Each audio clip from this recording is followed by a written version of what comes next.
My sister blocked my son with her arm and said, "This table's for well-behaved kids."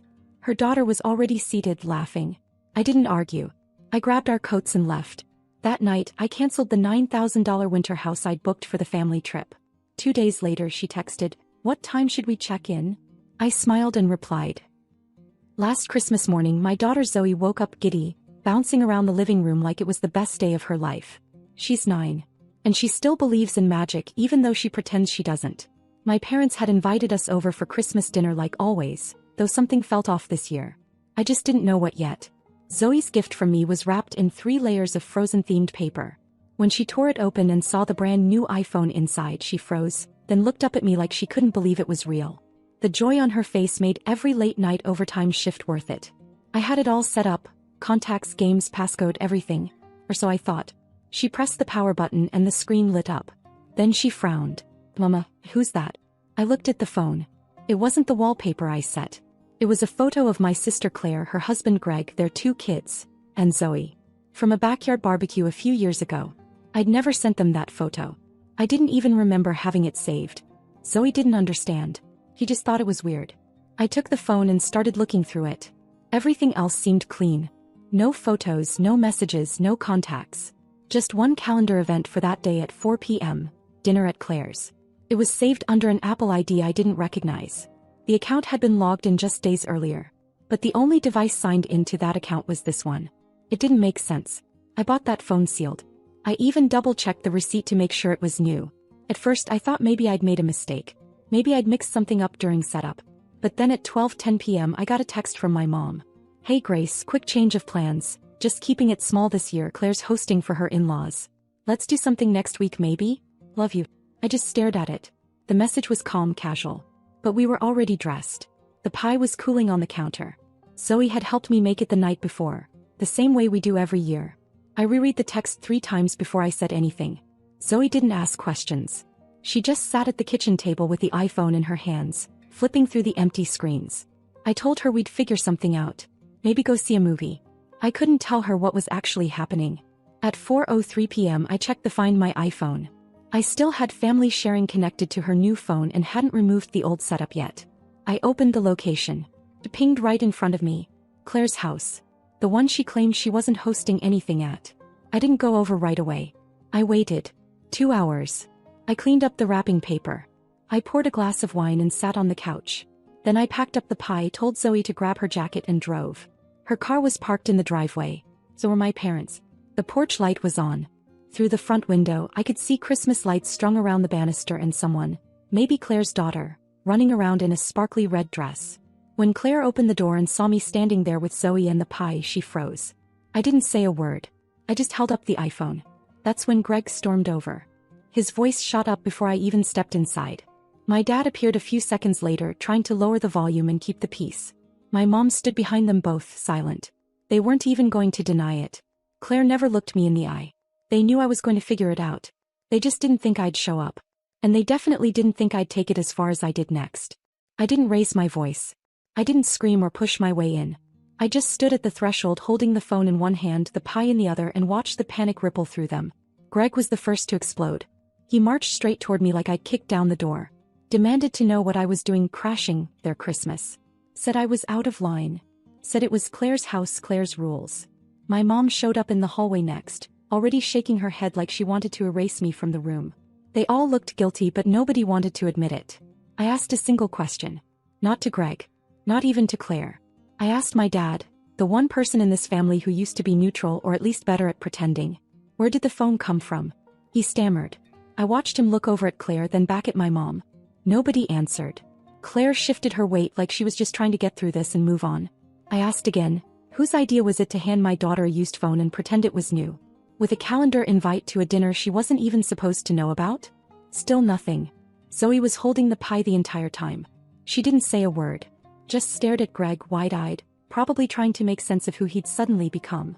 I told her gently to go back to the car and wait. She walked out without a single question. He's smart. He knew. As soon as the door shut behind her, I looked back at my family and told them I was going to Apple the next day, that I'd be reporting the device and tracing the Apple ID. That's when the chaos started.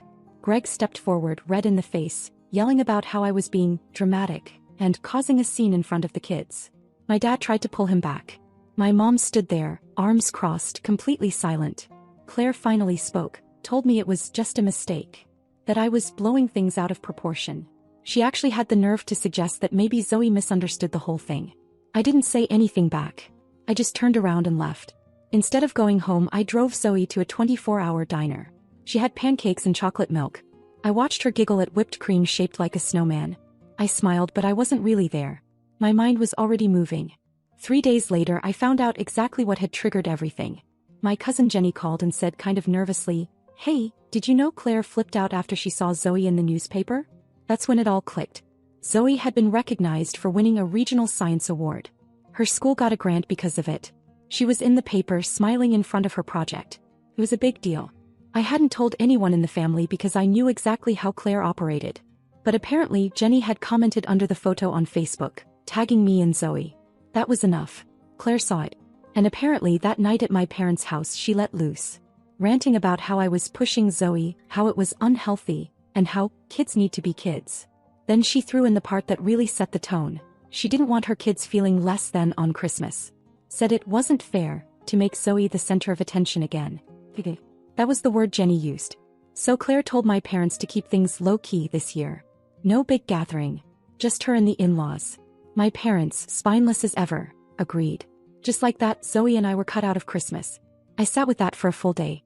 Then I opened my banking app. I didn't say anything to Claire. Didn't warn her. Just canceled the auto payment. For the last 12 months, I'd been covering her rent. $3,200 a month. Ever since Greg got laid off and they needed help staying in their neighborhood for the kids' school. I never told anyone. Just did it quietly. She said they'd only need a few months. It had been a year. When the next rent cycle hit and the payment didn't go through, Claire texted me. Said there must have been a bank glitch. I left her on read.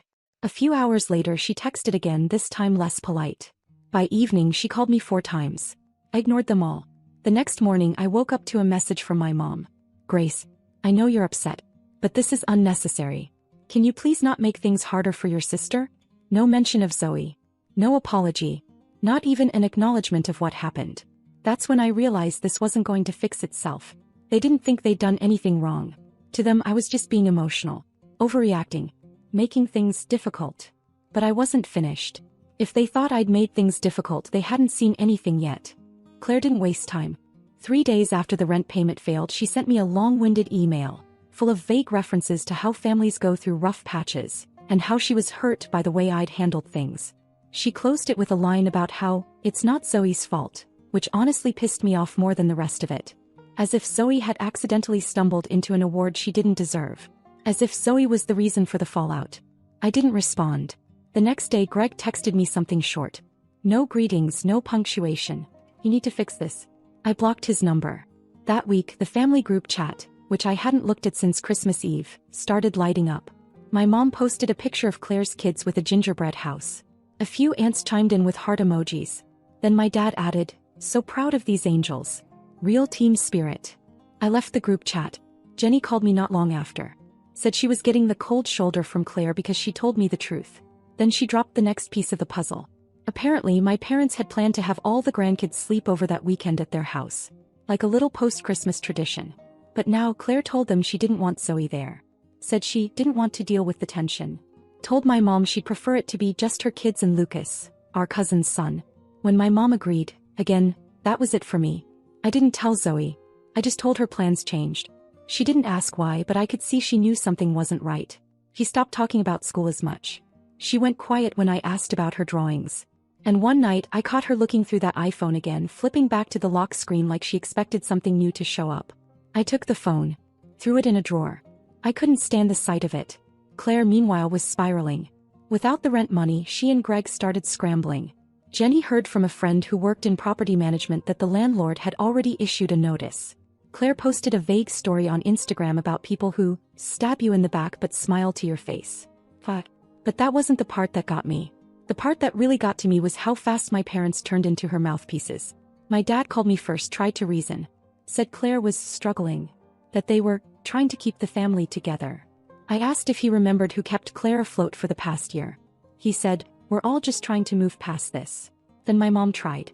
Told me that Claire was embarrassed, but didn't know how to apologize. Told me, "This family needs you, Grace." I asked her one question. "Did you really agree to cut your only granddaughter out of Christmas?" She went quiet. Then she said, "It wasn't like that." That was enough of an answer. From there, everything started to crack. I pulled out of the joint family vacation we had planned for spring. I canceled the rental cabin under my name. Claire texted me within 20 minutes. "So you're really going to ruin it for everyone now? Grow up." I blocked her too.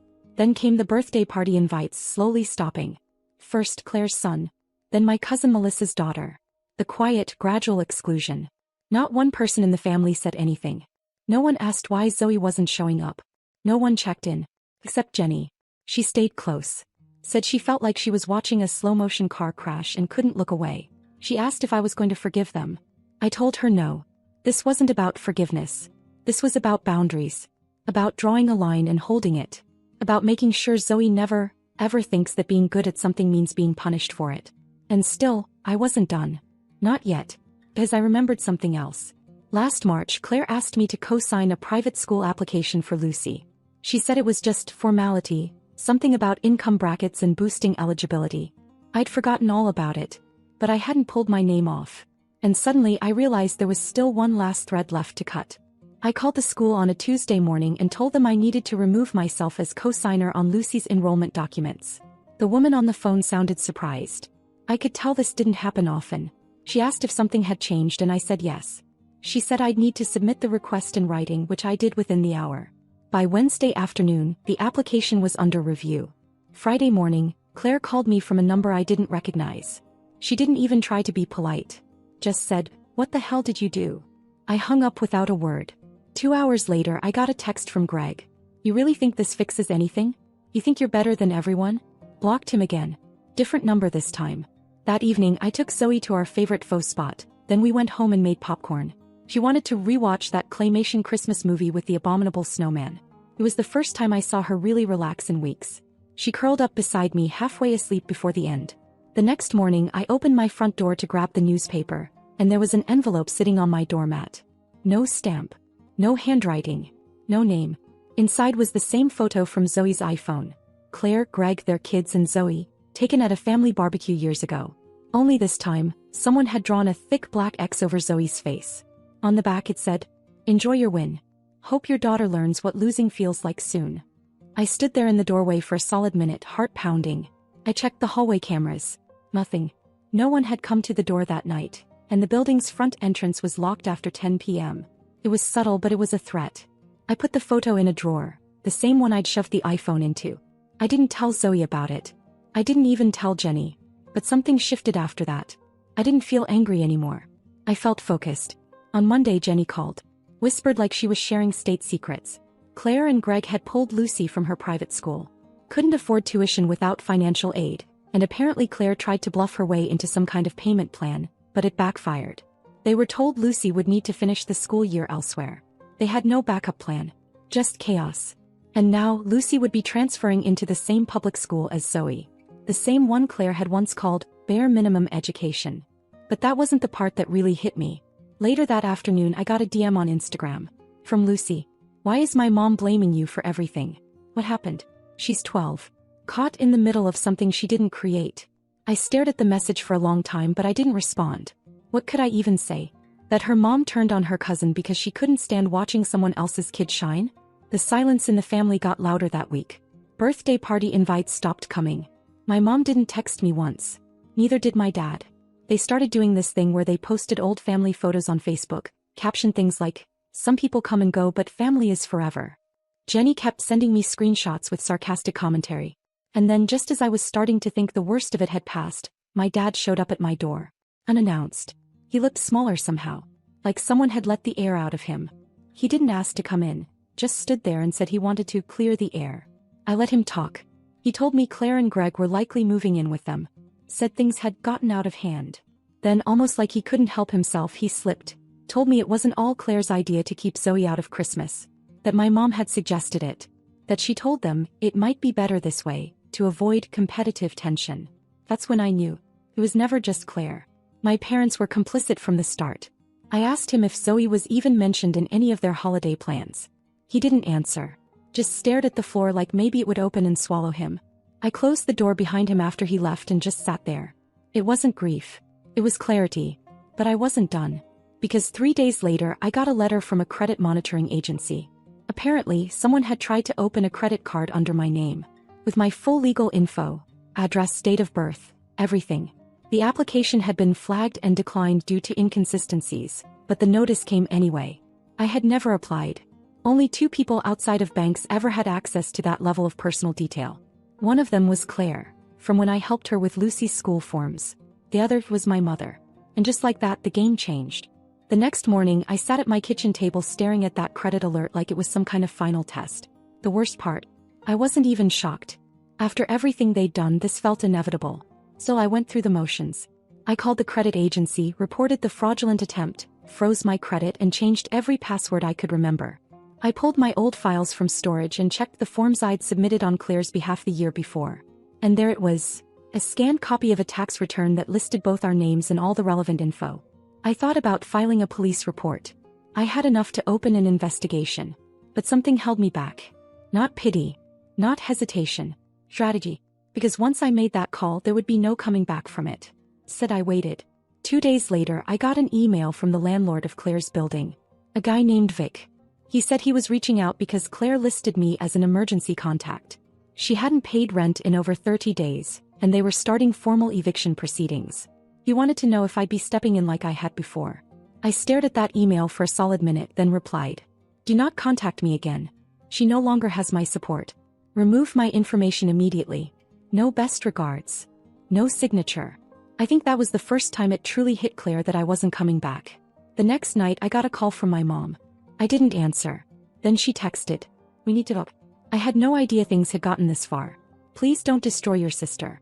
That word again. Destroy. As if I'd been swinging an axe all along.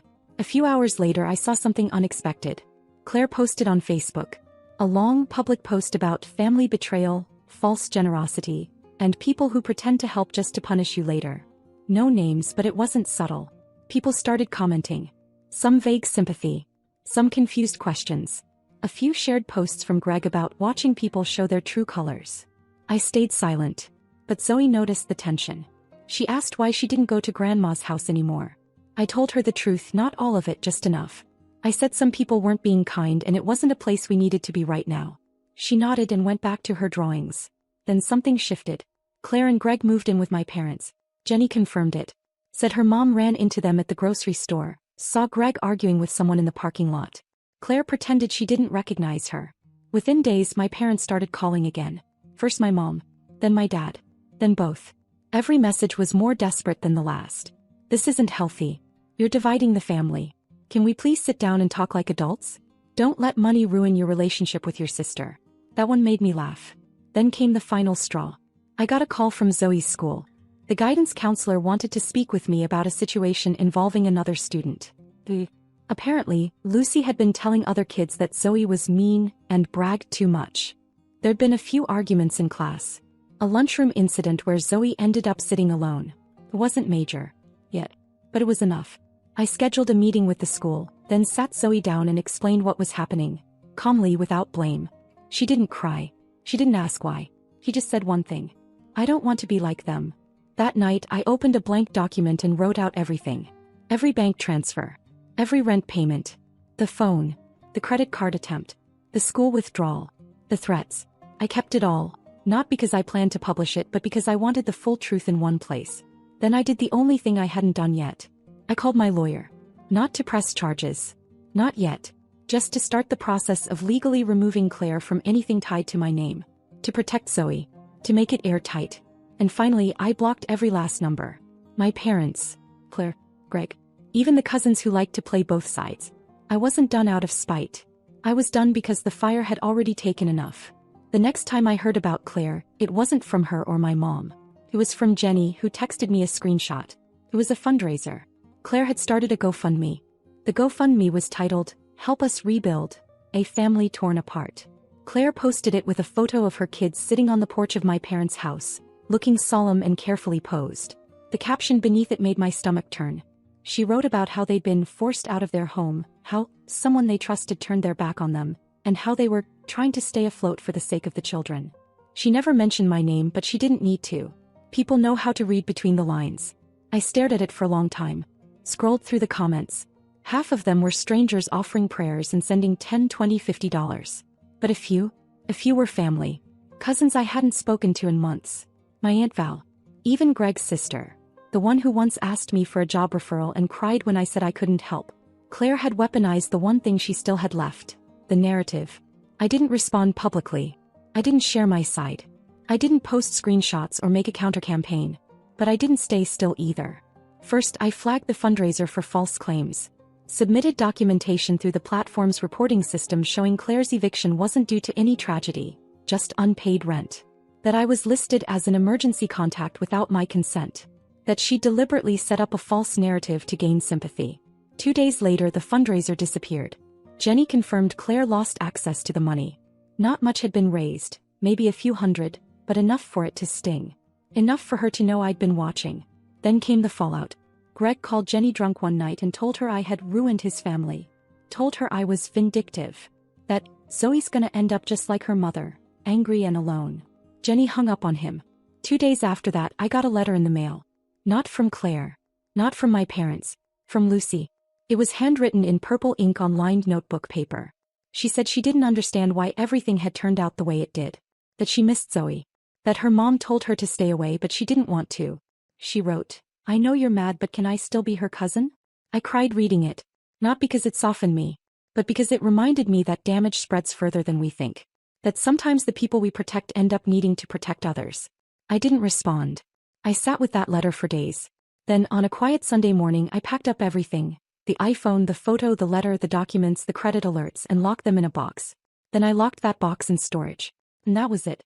No final confrontation. No apology. No dramatic phone call from my mother begging me to come to Easter dinner. Just silence. And for the first time in a long time it felt like peace. I changed my number. I closed the old family email. I blocked every account that had tried to drag Zoe into their mess. I stopped sending birthday gifts.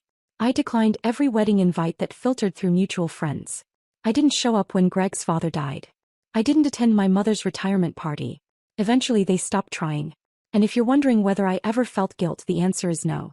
Because when your family decides that your child's light is something to compete with, when they decide that exclusion is an acceptable form of control, when they go so far as to weaponize your kindness, your boundaries, your silence, revenge isn't burning it all down. It's walking away while they're still holding the matches.